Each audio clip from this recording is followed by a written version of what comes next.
Mesdames et messieurs, bonsoir et bienvenue dans cette édition du journal. Nous vous proposons un tour d'horizon de l'actualité du continent, politique, économie, sport et culture. Vous êtes sur Afrique Unie Radio, une plateforme médiatique consacrée à l'actualité africaine et internationale. Elle offre des journaux, des reportages, des interviews et des analyses avec un accent particulier sur la mise en valeur de l'Afrique, de ses talents et de ses réalités. Je suis Antedi Achille à la présentation. Sans plus attendre, place aux principaux titres. En Afrique, dynamique politique, économique et sportive en mouvement. Le continent est marqué par des évolutions politiques majeures, notamment au Burundi, à Djibouti et dans plusieurs pays du Sahel. Sur le plan économique et diplomatique, des initiatives comme la suppression des visas au Togo et les échanges entre entrepreneurs illustrent une volonté d'intégration et d'ouverture. Sécurité, migration et enjeux géopolitiques régionaux. La question migratoire reste centrale avec les rapatriements de ressortissants nigériens depuis la Libye et les défis persistants au Sahel. Par ailleurs, les tensions régionales et dynamiques de coopération redessinent les équilibres en Afrique du Nord, de l'Est et australe. Dans le monde, tensions géopolitiques et crises humanitaires persistantes. À l'international, les conflits et rivalités dominent, de la guerre en Ukraine aux tensions autour de Taïwan et à la situation humanitaire à Gaza. Les États-Unis, l'Europe et l'Asie restent au cœur des recompositions stratégiques mondiales sur fond de compétition technologique et militaire. Merci de votre fidélité à Afrique Unie Radio. Voici maintenant le développement des titres de l'actualité de ce mardi.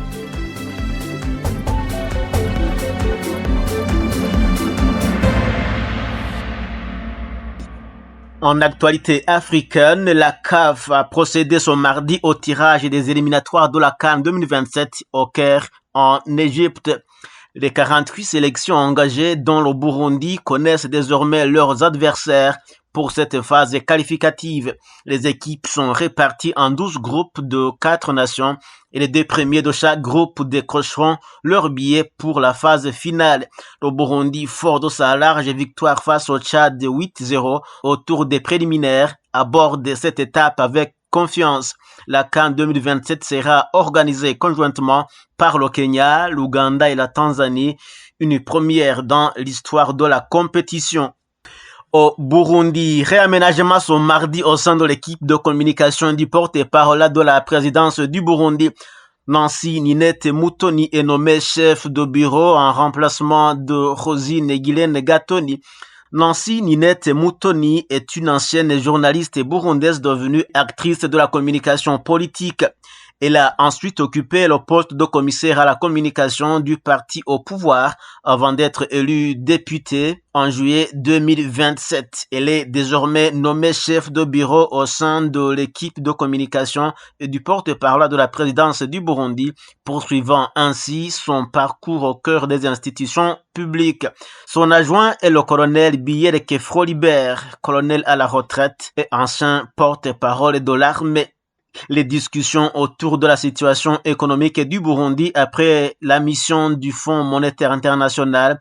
Le FMI estime que le pays fait face à d'importants défis liés à l'inflation, aux réserves de change et au financement de l'économie, tout en saluant certains efforts de réforme engagés par les autorités burundaises. Au sport, le sélectionneur national de la République démocratique du Congo a dévoilé la liste de 26 léopards retenus pour la Coupe du Monde, une annonce qui marque le début de l'aventure mondiale pour la RDC avec un groupe prêt à défendre les couleurs du pays sur la plus grande scène du football.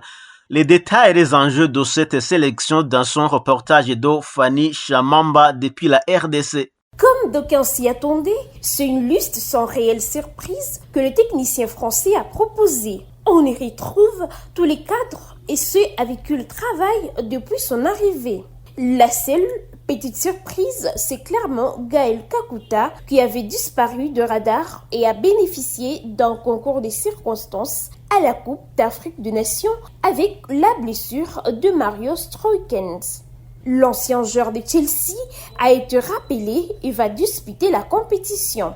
Nous avons également le retour de Gédéon Kaloulou qui était blessé mais est revenu à temps. Je vous propose de suivre le sélectionneur national de Léopard, Sébastien Desabre, qui annonce sa liste de Léopard retenus. Depuis 4 ans, il y a beaucoup de choses qui ont été construites au niveau tactique, au niveau des habitudes de travail. Coupe du Monde, c'est pas le moment pour faire des tests. Voilà, il faut consolider ce qu'on a fait de bien. Donc un avant Coupe du Monde et un après Coupe du Monde. Mais pour l'instant, on est objectivement vraiment très concentré sur cette Coupe du Monde. Donc 26 joueurs, gardien de but. Forcément, le choix, comme vous voyez, a pas été simple. C'est une Coupe du Monde. Après, tout peut arriver aussi d'ici le 1er juin où on doit donner une liste finale. Il faut que ceux qui sont appelés et ceux qui sont sur la liste des réservistes puissent être concentrés. Ça n'a pas été simple. Je pense qu'on a fait preuve de résilience. C'est qu'on a beaucoup de soutien autour de la RD Congo. Au Djibouti, un mois après sa réélection avec 97,81% de voix, le président djiboutien Ismaël Omar Guelleh a officialisé le 17 mai la composition de son nouveau gouvernement. Le nouvel exécutif compte 26 membres dont 8 femmes illustrant une volonté d'ouverture progressive tout en maintenant une forte continuité politique. Plusieurs ministres clés ont été reconduits, notamment Ilyas Moussa Dawale à l'économie et aux finances, Abdulkader Hussein Omar aux affaires étrangères. Cette nouvelle équipe gouvernementale se distingue également par plusieurs nominations féminines importantes dont Mouna Ousmane Aden à la santé et Ehana Farah Assoé à la femme et à la famille. Cette recomposition intervient dans un contexte de stabilité institutionnelle dans ce pays stratégique de la Corne de l'Afrique qui accueille plusieurs bases militaires étrangères et occupe une position clé sur les routes maritimes reliant la mer Rouge à l'océan Indien. En Libye, les autorités libyennes ont rapatrié 415 ressortissants nigériens en situation irrégulière détenus dans plusieurs centres de rétention du sud de la Libye. Selon les services chargés de la lutte contre l'immigration clandestine, les migrants ont été regroupés puis transférés depuis l'aéroport de Brak al-Chati vers l'aéroport international de Niamey. Les autorités libyennes indiquent que ces personnes avaient été interceptées lors d'opérations de contrôle dans les zones désertiques du sud du pays, considérées comme des axes majeurs des migrations irrégulières vers la Méditerranée. Ce rapatriement intervient dans un contexte de pression migratoire persistante entre le Sahel et l'Afrique du Nord. Le Niger, notamment la région d'Agadez, demeure un point de transit stratégique pour de nombreux migrants cherchant à rejoindre l'Europe via la Libye.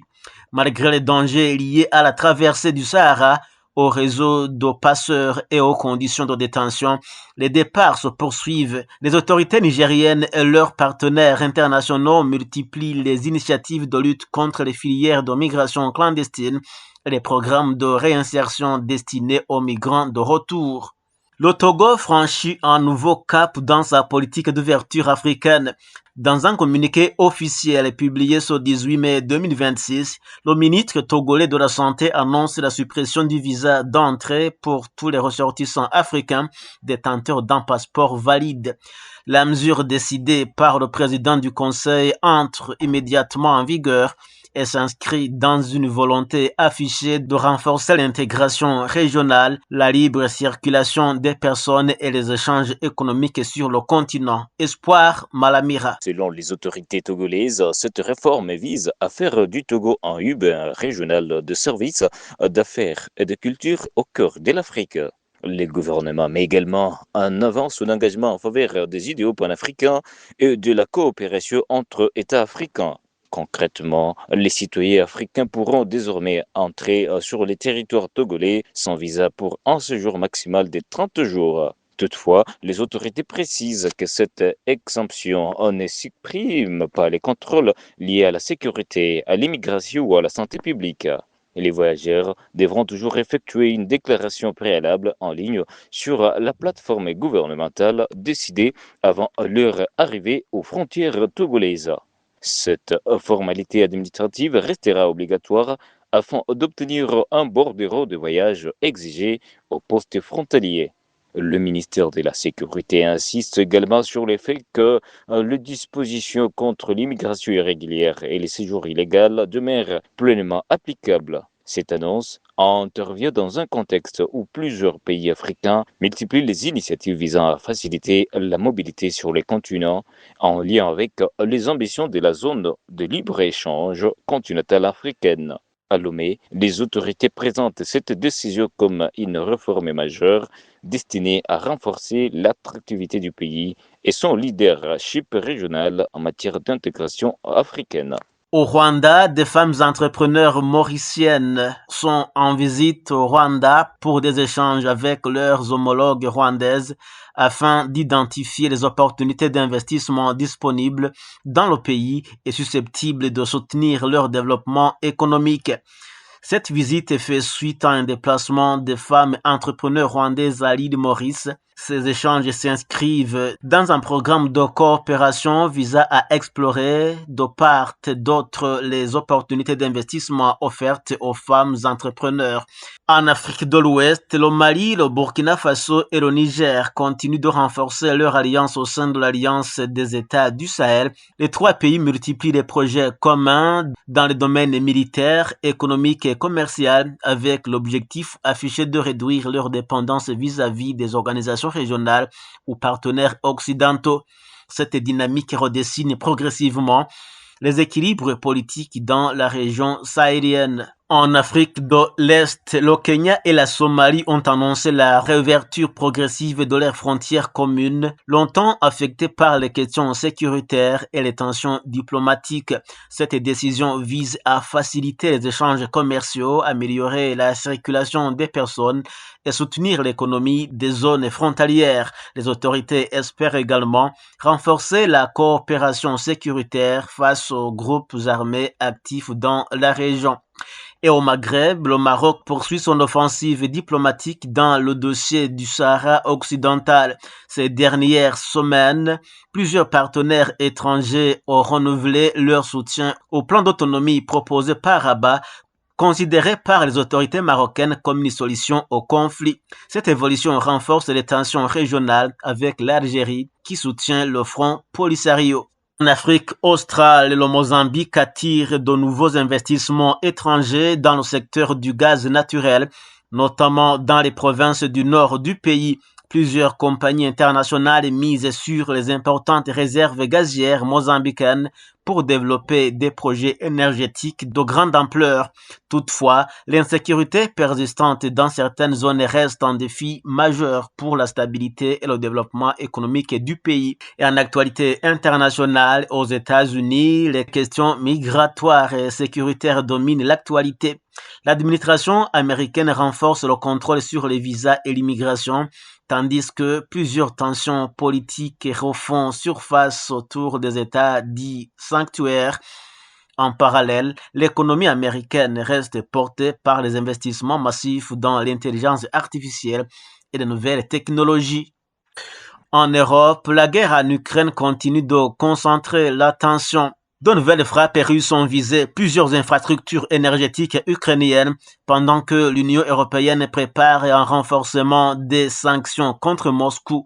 Plusieurs dirigeants européens réclament aussi un rôle diplomatique plus important de l'Europe dans les négociations de paix. En Asie, les tensions autour de Taïwan restent très vives entre la Chine et les États-Unis.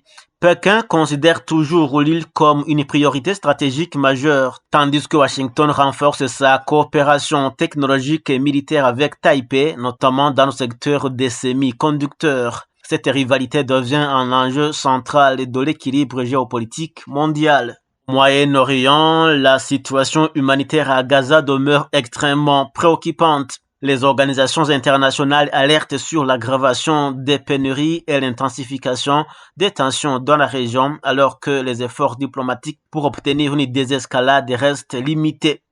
Ce mardi, la situation reste tendue dans le détroit d'Ormuz, zone stratégique par laquelle transite une part importante du pétrole mondial, soit 20%. Les autorités maritimes signalent une vigilance accrue en raison de mouvements navals et de tensions persistantes dans la région. Malgré ce contexte, le trafic commercial continue de circuler sous haute surveillance internationale afin de garantir la sécurité de cette voie maritime essentielle au commerce mondial. En Océanie, les questions de souveraineté et de sécurité régionale prennent de l'ampleur. Le Groenland et plusieurs territoires stratégiques de l'Arctique attirent l'attention des grandes puissances dans un contexte de compétition géopolitique croissante entre les États-Unis, la Russie et la Chine autour des ressources et des routes maritimes. Enfin, ce mardi 19 mai est marqué par la Journée mondiale des médecins de famille, World Family Doctor Day. Elle met en lumière le rôle essentiel de ces praticiens, souvent premiers interlocuteurs des patients, dans la prévention, le suivi des malades et l'orientation vers les soins spécialisés, tout en rappelant l'importance des soins de santé primaires.